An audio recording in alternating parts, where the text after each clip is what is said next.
Hello, my name is Daniel. Welcome back to the channel. I want to say it's been a while, but I just said that in the last video, and then it was more while. I apologize. I was just about to get into the swing of making videos again, and then I got like the worst sinus infection of my life. So, without the ability to like walk, think, drive, or, read much of anything, it was just like a weird New Year's season, Christmas and New Year's.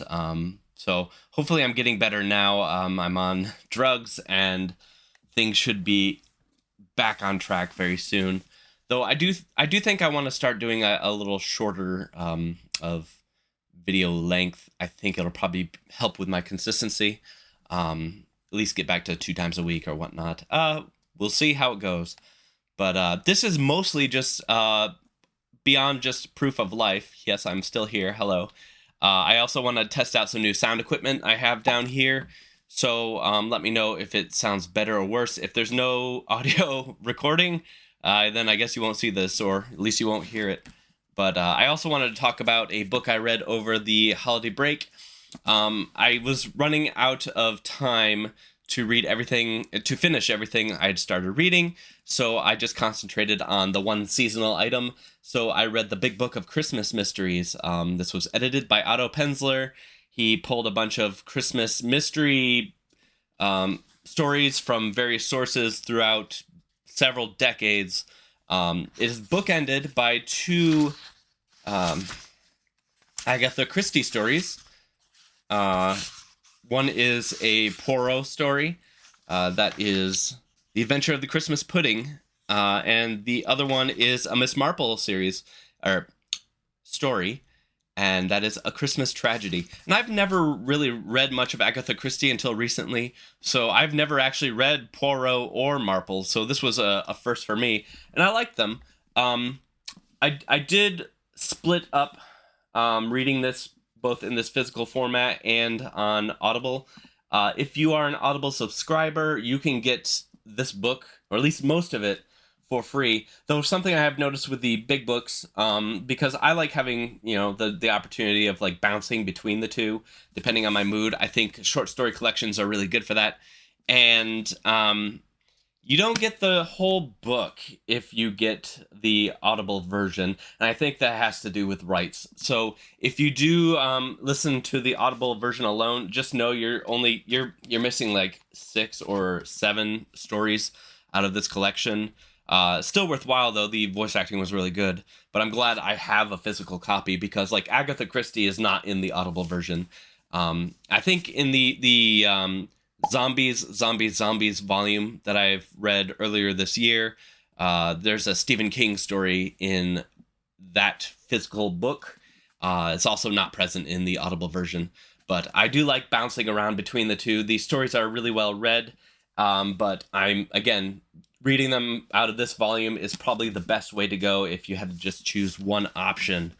But I loved it. Last time I made a video, I was saying how like I didn't quite see how all of these are considered mystery stories. I still hold by that. There is like maybe a mysterious element to it, though it's not necessarily mysterious to the reader. But these are still fun stories regardless, so I don't care. But I think like my experience with the Zombies volume, I don't need to read a mystery for a good month. I think after this fed me well, and I am full.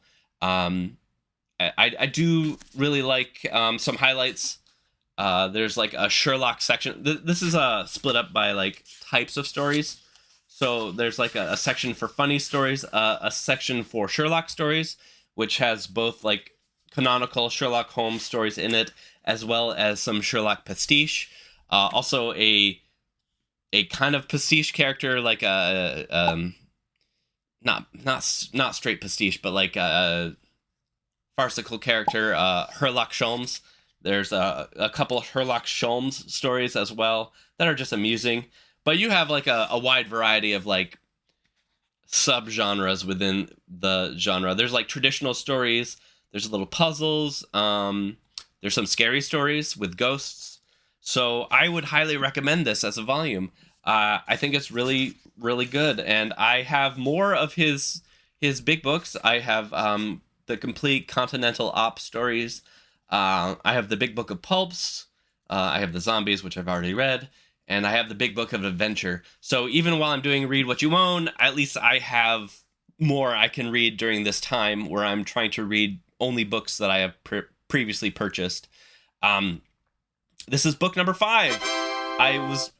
I've been going really slowly on the Read What You Own, but I haven't really been bothered by it at all. Um, as I mentioned before, like, I'm a collector by nature, but I don't think my nature really cares what I'm collecting. So I just switched from reading like or buying a bunch of books to buying a bunch of like board game and board game accessories.